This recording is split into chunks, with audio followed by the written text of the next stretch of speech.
et fidélité du samedi 14 septembre 2024, le temps de l'éditorial avec le capitaine de vaisseau à Tonfa Nguemo Cyril Serge, chef de division de la communication du ministère de la Défense. Des États légitimes et souverains qui éprouvent toutes les peines du monde à acquérir l'armement voulu dans leur combat contre des groupuscules irrédentistes et criminels à vocation terroriste et des corporations terroristes beaucoup mieux armées que des États. C'est à ce contresens pour le moins suspect et dangereux que l'on assiste, aujourd'hui où l'exclusivité de l'usage de la force est contestée par la vulgarisation d'actes d'une violence aveugle de nature illégitime. Dans de très nombreux cas où la sécurité des États ainsi que celle des populations sous leur juridiction fait l'objet d'agressions armées de la part de nébuleuses dont le terrorisme est le moyen d'expression, la marge de manœuvre de ces États se trouve sérieusement entravée par des considérations propres à certains compétiteurs de premier plan de la scène internationale, lesquels compétiteurs sont en même temps les principaux marchands d'armement. La raison souvent avancée pour justifier un déni de solidarité est à chercher du côté d'un supposé risque d'usage contre des populations civiles, un prétexte que l'on croirait tenir d'une saine moralité si, à l'opposé, les mêmes armements refusés à nos États ne se retrouvaient, on ne sait trop comment ni pourquoi, entre les mains d'organisations terroristes qui n'ont aucun scrupule à les diriger contre des populations civiles justement.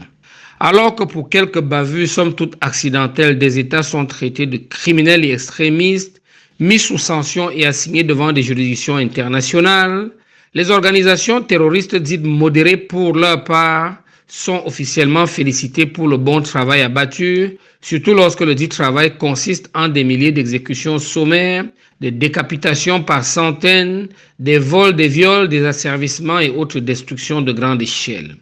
Et loin de se satisfaire du soutien explicite ainsi apporté à l'entreprise terroriste, certains de ces acteurs vont aller plus loin en avant dans le cynisme de l'hypocrisie, en utilisant les emblèmes d'organisations humanitaires internationalement reconnues et respectées pour ravitailler en armes et munitions leurs agents d'exécution sur le terrain. Tout, absolument tout est mis à contribution pour empêcher nos États de tirer profit des avantages d'une multipolarité géoéconomique et géostratégique qui tranche avec les anciens monopoles partenariaux en voie de caducité, quitte à fomenter des troubles pour forcer nos pays à quémander le retour en force de tutelle historique, aujourd'hui sur le déclassement, face à une concurrence volontariste, diversifiée et respectueuse de nos souverainetés. Et il va donc de soi que les entités en perte de part de marché nous accusent d'abandonner un maître pour un autre, une manière d'affirmer qu'à leurs yeux, nous étions condamnés à un tutorat à jamais dénué de toute possibilité d'émancipation.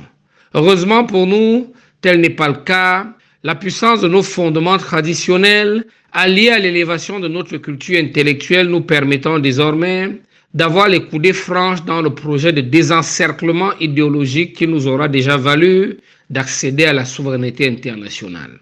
La défense de ce statut de pays indépendant est une œuvre grandiose qui oblige tous les citoyens, quelles que soient leurs activités et conditions sociales, à un éveil patriotique permanent, à une soif inextinguible de connaissances et de performances, le sort de notre pays et le bien-être de notre peuple ne pouvant être tributaires des humeurs prédatrices de nos partenaires, fussent-ils des amis de longue date. Et oui, le sort de notre pays et le bien-être de notre peuple ne peuvent être tributaires des humeurs prédatrices de nos partenaires, fussent-ils des amis de longue date, de très longue date. À samedi prochain.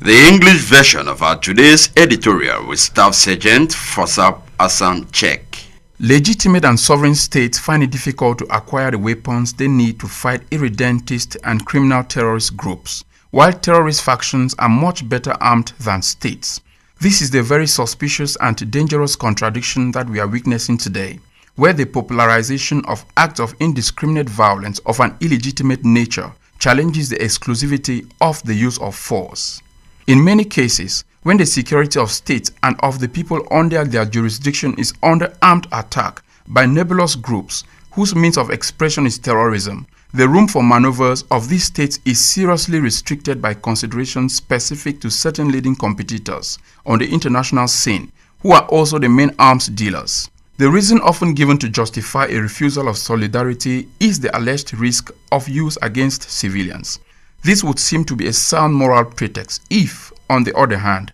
the same weapons denied our states did not for one reason or the other end up in the hands of terrorist organizations that have no qualms about using them against civilians. While states are treated as criminals and extremists, sanctioned and brought before international tribunals for a few accidental mistakes, so-called moderate terrorist organizations, for their part, are officially congratulated on a job well done, especially when the job includes thousands of summary executions, hundreds of beheadings, robberies, rapes, enslavement, and other large-scale destruction. And far from being satisfied with this explicit support for the terrorist enterprise, some of these actors go even further in their cynicism and hypocrisy, using the emblems of internationally recognized and respected humanitarian organizations to supply arms and ammunition to their agents of execution on the ground. Everything, absolutely everything, is being done to prevent our countries from benefiting from a geo-economic and geostrategic multipolarity, in contrast to the old partnership monopolies that are becoming obsolete, even if it means fomenting unrest in order to force our countries to beg for the return of historical guardianships that are now on the decline in the face of proactive, diversified competition that respects our sovereignty. It is clear that the companies that are losing market share are accusing us of abandoning one master for another, a way of saying that, in their eyes, we have been condemned to eternal tutelage without any possibility of emancipation. Fortunately for us, this is not the case, because the strength of our traditional foundations, coupled with our high intellectual culture, means that we now have a free hand in the project of ideological dismantling that has already earned us international sovereignty. The defense of our status as an independent country is a huge undertaking that requires from all our citizens, regardless of their profession or social condition, a permanent patriotic awareness and an unquenchable thirst for knowledge and achievement.